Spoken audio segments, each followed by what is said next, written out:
Some of 3 consecutive integers is 42। 3 consecutive integer का sum कितना है 42। कंसेक्टिव से क्या मुराद है, अगर आप एक नंबर x सपोज करते हैं ये फर्स्ट इंटीजर है, तो दूसरा आप फर्ज करेंगे x+1 और अगले वाला x+2। ये इस तरीके से भी सपोज किया जा सकता है, ये जो x है इसको यहां दरमियान में भी आप रख सकते हैं और इसके पीछे वाला नंबर एक इससे कम और अगले वाला इससे एक ज्यादा। और कंसेक्टिव का क्या मतलब है, जैसे हमने पहले भी बात की कि कंसेक्टिव का मतलब कि कोई भी अगर आप 3 इंटीजर लिखते हैं, जैसे कि देखें 2 4 5 2 3 4, इनमें कंसेक्टिव कौन से हैं, ये नीचे वाले कंसेक्टिव है, क्योंकि 2 के बाद कौन सा इंटीजर आता है 3, 3 के बाद, और इसमें 2 के बाद कौन आता है 3, 3 के बाद क्या आता है 4, तो 2 और 4 के दरमियान में कौन सा इंटीजर है 3 मौजूद है, इसलिए 2 4 5 इंटीजर तो है लेकिन कंसेक्टिव नहीं है। तो कंसेक्टिव होने के लिए जरूरी है कि आप जब उनको काउंट करें तो काउंटिंग में 2 के बाद अगर 3 आ रहा है, 3 के बाद 4 आ रहा है, तो इनके बीच में कोई इंटीजर मौजूद ना हो। अगर ऐसा है तो फिर हम उन्हें कहेंगे कि ये क्या है कंसेक्टिव इंटीजर्स है। तो इनको कैसे सपोज करेंगे, क्वेश्चन में हम बोलेंगे late 3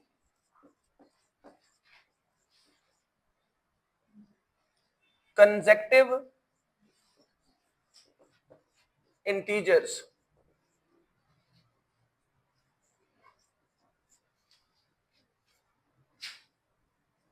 are x, x+1, x+2। अगर हम मान लेते हैं इसको कोई भी इंटीजर नाम दे लेते हैं, x को 10 कह दिया, तो ये हो गया 10+1। भाई इसको देखो ना, ये क्या है, कोई सपोज कर लिया आप नंबर, सपोज करें को एक इंटीजर है, जैसे हम कह लेते हैं चले ये 15 है, कितना है, तो ये फिर क्या होगा 15+1 16 हो जाएगा, और ये 15+2 क्या होगा 17, तो ये 15 16 और तो ये तीनों फिर क्या होंगे कंसेक्टिव। तो कंसेक्टिव में एक एक का आपने फर्क रखना है, ये x है, ये x से एक ज्यादा है और ये उससे भी 2 ज्यादा, समझ रहे हैं। या आप ऐसे कर सकते हैं, दरमियान वाला नंबर x फर्ज कर लें, उससे पीछे वाला x में से एक कम और अगले वाला उसमें से एक ज्यादा। और क्वेश्चन क्या है, और दूसरी बात, अगर हम क्वेश्चन में कोई नाम देते हैं, क्वेश्चन में किसी नंबर, क्वेश्चन के बीच में से कोई रकम जो है जो लिखी होती है क्वेश्चन के बीच में, उसको फर्ज करते हैं अपने पास से कि इसका ये नाम रख लेते हैं। जैसे क्वेश्चन में अगर x है तो x को अगर y का नाम देना है तो लेट का इस्तेमाल तब करेंगे, लेकिन जब कोई नए अपने पास से आपने फर्ज करने हैं तो उनके लिए आप कहेंगे कंसीडर। मानी दोनों के सेम है, मानी इसके भी क्या है कि फर्ज करें, ठीक है, फर्ज किया 3 मतलूबा सही इदाद, उर्दू वाले क्या लिखेंगे, फर्ज किया 3 मुसलसल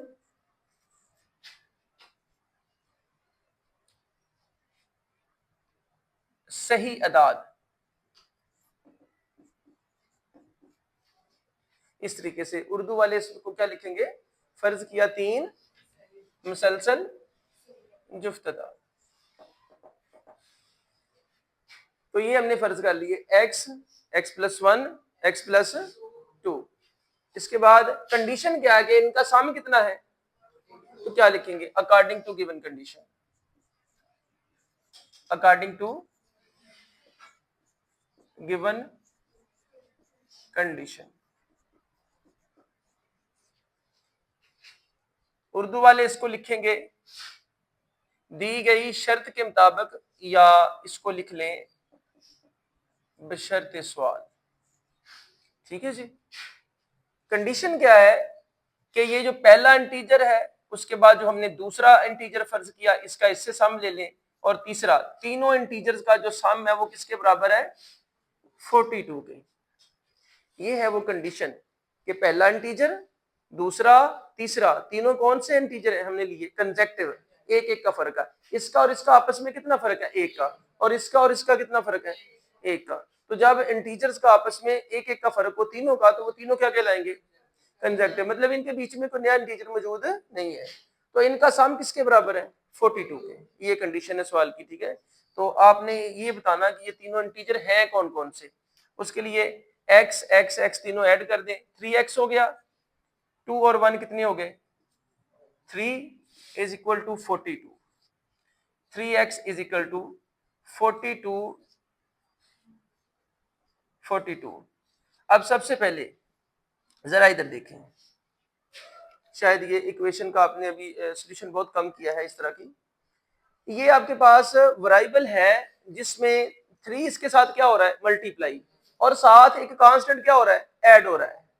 तो जो ऐड हो रहा हो या सब्ट्रैक्ट हो रहा हो उस नंबर को आपने पहले लेके जाना इक्वालिटी की दूसरी तरफ, और जब ये 3 जाएगा 42 की तरफ तो ये प्लस है, उधर जाके क्या हो जाएगा? माइनस। तो सबसे पहले हम किसको भेजेंगे उधर? कांस्टेंट जो ऐड हो रहा है या कोई जो सब्ट्रैक्ट हो रहा हो। जो मल्टीप्लाई हो रहा है उसको नहीं ले जा सकते पहले। मल्टीप्लीकेशन वाला कब जा सकता है? अगर ये 3 इन दोनों के साथ क्या होता? मल्टीप्लाई हो रहा था।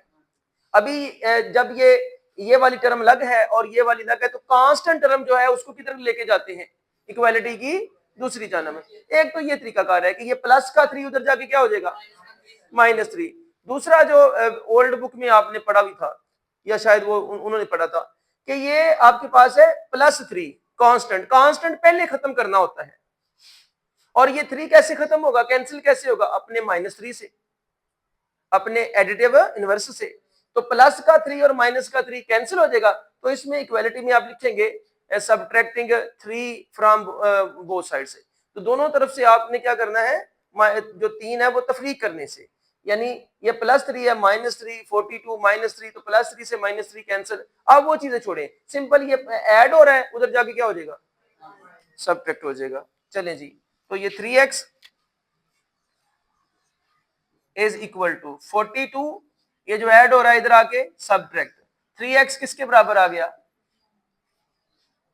कितना आ गया भाई? 39। और x किसके इक्वल आ गया? अब ये 3 कोएफिशिएंट है किसका? ये x का, जो अननोन हमारे पास वैल्यू है। तो कोएफिशिएंट जो है वो बेस के साथ क्या हो रहा होता है? मल्टीप्लाई। यहां ये मल्टीप्लाई हो रहा है तो उधर जाके क्या हो जाएगा? डिवाइड हो जाएगा। जरब हो रहा है, उधर जाके तकसीम हो जाएगा। 39 डिवाइडेड बाई 3, x क्या निकला? 3 एक बार, 3 कितने बार भाई? 13 बार। x हमारे पास कितना आ गया? एक इंटीजर हमें मिल गया, कौन सा? x। तो एक आपके पास ये x है, ये 13 हो जाएगा, और ये कितना हो जाएगा? 13 + 14, और ये फिर कितना हो जाएगा? 15। अब लास्ट पे आपने क्या लिखना है? देयरफॉर रिक्वायर्ड कंसेक्टिव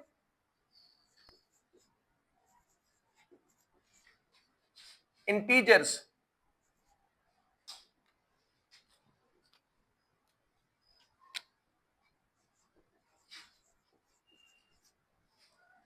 आगे यहां जगह नहीं है तो आपने पेज के इक्वालिटी में यहां इक्वालिटी डाल लें, और हमने इसको यहां लिख लिया, ठीक है। और उर्दू वाले इसमें क्या लिखेंगे? लिहाजा मतलूबा मसलसल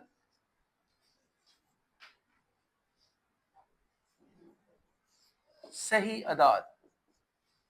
लिहाजा मतलूबा मसलसल सही अदाद कौन कौन से हैं? इक्वालिटी में ऐसे लिखेंगे, एक पहला x है, दूसरा हमारे पास x+1 है, और तीसरा क्या है? x+2। नंबर तो हमने यही फर्ज किए हुए ना। अब हमने x की वैल्यू निकाल ली है तो यहाँ क्या पुट करेंगे? x की वैल्यू दर्ज कर देंगे। x क्या आंसर निकला हमारे पास? 13। पहला नंबर 13, दूसरा 13+1, और तीसरा 13+2। पहला नंबर ये क्या आ गया? 13। दूसरा क्या आ गया? 14। और जो तीसरा है वो कितना आ गया? 15। कंडीशन क्या थी कि तीनों का सम कितना आना चाहिए? 42। आप चेक कर लो कंसेक्टिव है कि नहीं है। 15 में 14 ऐड करें, कितना आ गया? 29। 29 में 13 ऐड कर दो, कितना आ गया? 42। तो इसका मतलब क्या है कि ये क्वेश्चन जो है आपका 100% इसका जो आंसर है वो करेक्ट है। नहीं जी, इसका आंसर